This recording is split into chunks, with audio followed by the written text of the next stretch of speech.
Good Sunday evening, everybody, from the First Defense Doppler 3 Weather Center. I'm meteorologist Austin Onick with your Sunday evening edition of video weather blog Weather Overtime. A pretty active couple of days in the Mid-South with a thunderstorm causing what was called a wake low moving through the Mid-South as of yesterday morning. Not quite like a derecho, but still some wind damage reported there, and some severe weather with some possible tornadoes in the Mid-South being reported by some of you, the viewers of News Channel 3, sent into our newsroom and around the area of social media. We'll take more about what you saw across the area coming up here in just a little bit. We'll also take a look at your forecast into the rest of the week, which has some pretty nice numbers as we go into the first full week of May, today being the first day of May, so very quiet conditions for the early evening hours with a few more showers and maybe a few more thunderstorms trying to pop up in parts of the area for later on tonight. We'll be keeping a very close eye on that, so stay tuned to News Channel 3. Taking a look at early this morning, a earthquake happened at just a little bit after midnight, an hour and 12 minutes after midnight, as a matter of fact, in and around the area of Paducah, Kentucky, just outside the News Channel 3 viewing area. But this was a 3.5 earthquake almost directly under the Ohio River as it flows down to the confluence with the Mississippi.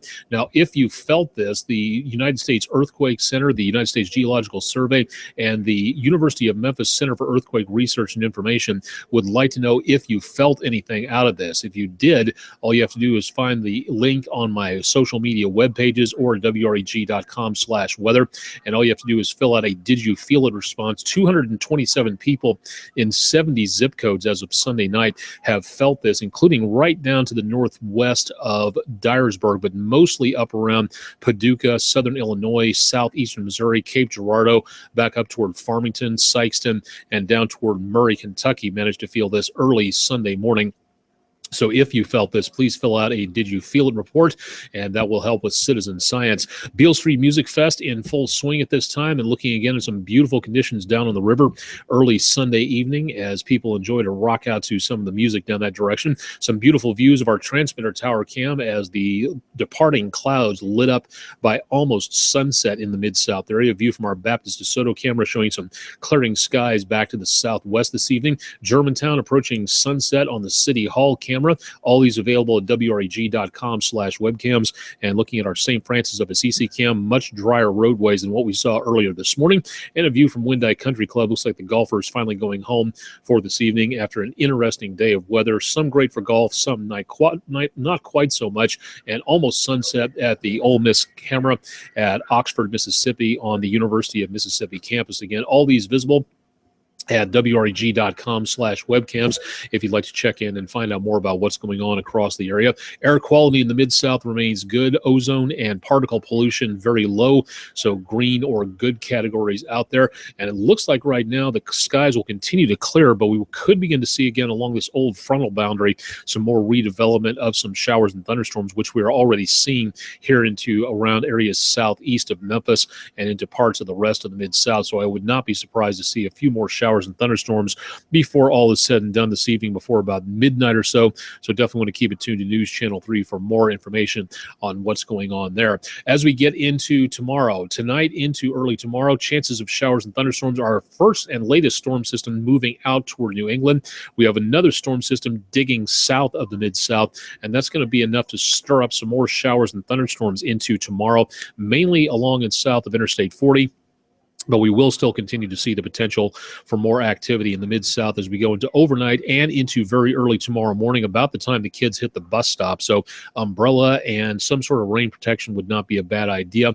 By lunchtime, the chances of showers and thunderstorms greatest in the dark green shaded area with the striped red indicating where the potential of thunderstorms will be located as that storm system gets a bit of a boost and moves slowly away from the Mid-South by Monday evening into Tuesday morning. Could be some lingering showers around the Mid-South area, but otherwise not much being seen at this time.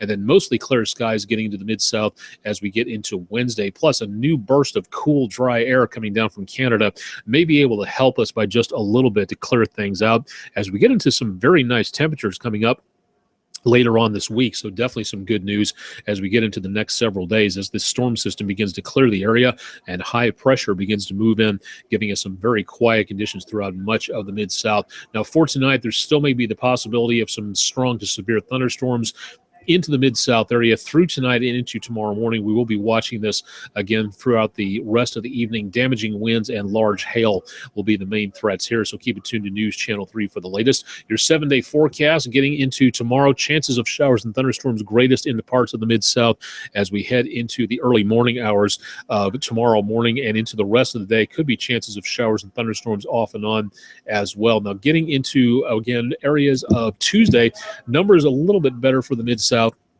as we see temperatures back in the mid to upper 60s. That's pretty low for this time of the year, and a stray shower or thunderstorm could be possible. Rest of the week looks good. Temperatures in the lower to mid 70s, just below normal for this time of the year.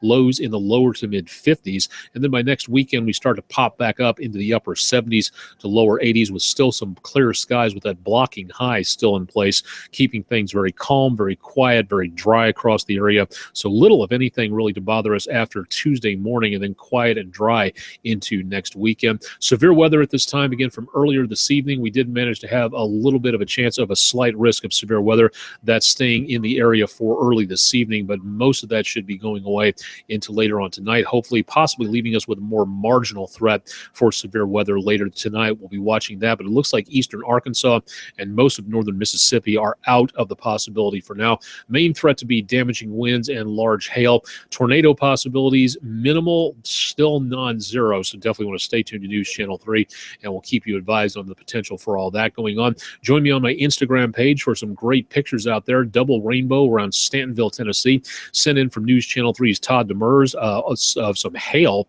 collected in and around the Selmer area, some wind damage around Horn Lake, that earthquake information there, sunrise, early morning shots from the last few hours, what it looked like down at the Beale Street Music Fest on time lapse over the course of the day on Saturday from our News Channel 3 WeatherBug Cotton Exchange camera. So a look at how things went after the rainfall moved out into Saturday evening in downtown Memphis. Thousands of people out there rocking out, so having a great time there.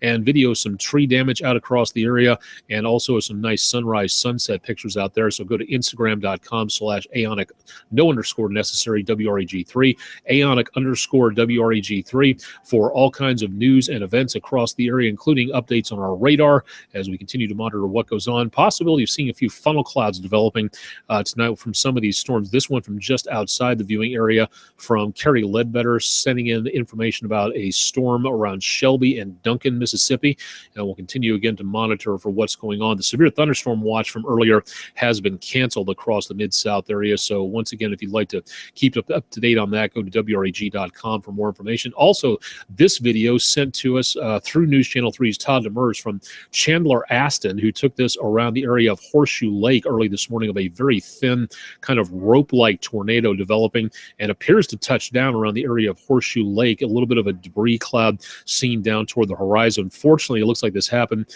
in fairly rural territory, so it does not look like it was a major threat to the area, but it does seem to be an actual tornado, but it definitely was not a powerful one. Either way, it could have been a land spout, something a little bit less than a tornado. We're going to wait to see what the National Weather Service has to say about their radar data to see if it was an actual tornado. If it was, it appears to have touched down, and that's a good indication that we did have at least a tornado there and not just a funnel cloud.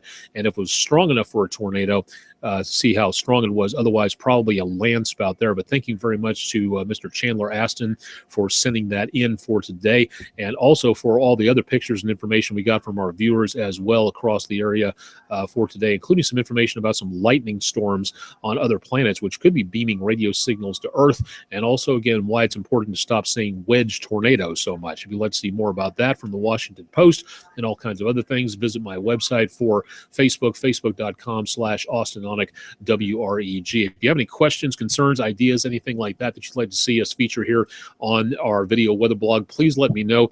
Information sent to austin.onic@WREG.com for more details. I would say send it to me over Facebook, but Facebook has been a little bit cranky lately, so I don't know if it makes it to me or not within a couple of days. It kind of is difficult to say whether or not it's actually going to get there or not. So once again, best opportunity would be to send it via email at this address. And don't forget about sending it to this address here. Keep it up to date with what's going on with weather at wreg.com/weather for more information. I'll have details about the rest of the forecast coming up on News Channel 3 at 10. And of course, News Channel 3's Todd Demers will be up bright and early Monday morning with the forecast on News Channel 3 Daybreak. And Tim and Jim will have more forecast data for you starting on first at 4 on Monday throughout the rest of the forecast as well. And I'll have also radio forecast information for you coming up on AM 730 Memphis in the morning and Talkback Live on AM 730 here in the Memphis metro area. From the First Defense Doppler 3 Weather Center, thank you very much for joining us for the latest edition of News Channel 3 video weather blog Weather Overtime.